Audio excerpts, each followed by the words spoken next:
სადაო ნებართვების სტატისტიკის მიხედვით ბოლო ერთ წელიწადში მერიამ ათასობით საცხოვრებელი სახლის მშენებლობა რეკონსტრუქციის თანხმობა გასცა. სპეციალისტები ეკონომიკის განვითარებისთვის სამშენებლო სექტორის გაძლიერებაზე საუბრობენ. პარალელურად კი ქალაქში ქაოსური მშენებლობის პრობლემა მთავარ გამოწვევად რჩება. ირღვევა უსაფრთხოების ნორმები, იგნორირებულია გამწვანების მოთხოვნები და რაც მთავარია, დასახვეწია კანონმდებლობა. 2016 წელს დედაქალაქში 4000-მდე სამშენებლო ნებართვა გაიცა. მშენებლობა ეკონომიკის ერთ-ერთი წამყვანი დარგია, რომელმაც შარშან 3 კვარტლის მონაცემებით ქვეყანაში 106 მილიონ დოლარზე მეტი უცხოური ინვესტიცია შემოიტანა. ინვესტირებით განხორციელებული მშენებლობა პირველ რიგში ლარს შეძენს სტაბილურობას. პირველ რიგში, რა თქმა უნდა, ინვესტიციით შემოსული თანხა ისევ მთლიანში და პროდუქტს გაზრდის დასაქმების ადგილებს გააჩენს. თუმცა დგას მეორე საკითხი, სამშენებლო ნებართვების გაცემისას დადგენილი კრიტერიუმები და მათი შესრულება. ეს არის ის პრობლემა, რომელიც სპეციალისტების განცხადებით დღემდე დაურეგულირებელია. მახინჯდება დედაქალაქის იერსახე და რისკის ქვეშ დგება ადამიანების უსაფრთხოება.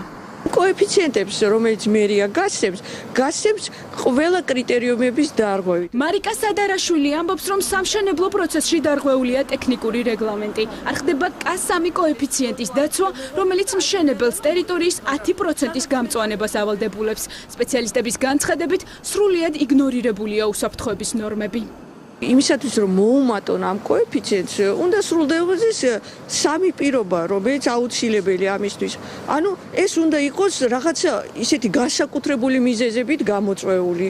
ანუ უნდა ეს მომატება კომპენსირდებოდეს გარკვეული პირობებით, ისე რომ საზოგადოება, აქ ცხოვრები ადამიანების უფლებები არ შეილახოს. კომუნიკაციები უნდა კონდეს წესრიგში კონკრეტულ სახლს და შესაძლებლობა რომ შესაბამისი ვთქვათ გატარდეს კომუნიკაცია მიიღოს ეს თვირთი სახლის თვირთი და შესაბამისად უნდა იყოს გარემო მოწესრიგებული. ამასთანავე ტრანსპორტის თემა, რომელიც ძალიან მნიშვნელოვანია, სულ საუბრობთ ამ საცხოვრებლებზე. თქვენ წარმოიდგინეთ, ქალაქში რა ქაოსი იქნება.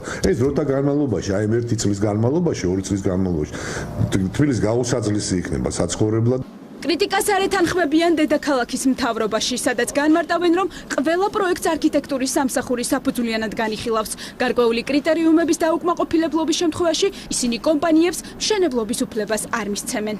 სადაც დგინდება კონკრეტული მიწის ნაკვეთის განსათავსებელი შენობის ფუნქციური დანიშნულება, რომელიც მოთხოვნის ტექსტში არის დაფიქსირებული, განიხილავს ამას სამსახური, მიიჩნევს მიზანშეწონილად დაუშვათ ამ ფუნქციის შენობის ამ კონკრეტულ ტერიტორიაზე განთავსებას დათანხმდება, მაგრამ წაუყენებს ამ კონკრეტულ ტერიტორიას იმ პარამეტრებს ფუნქციური ზონიდან გამომდინარე, რასაც ეს ფუნქციური ზონა მოიცავს. სპეციალისტები გამოსავალს სამშენებლო კოდექსის დროულად მიღებაში ხედავენ, რომლის განხილვაც პარლამენტში ისევ გვიანდება.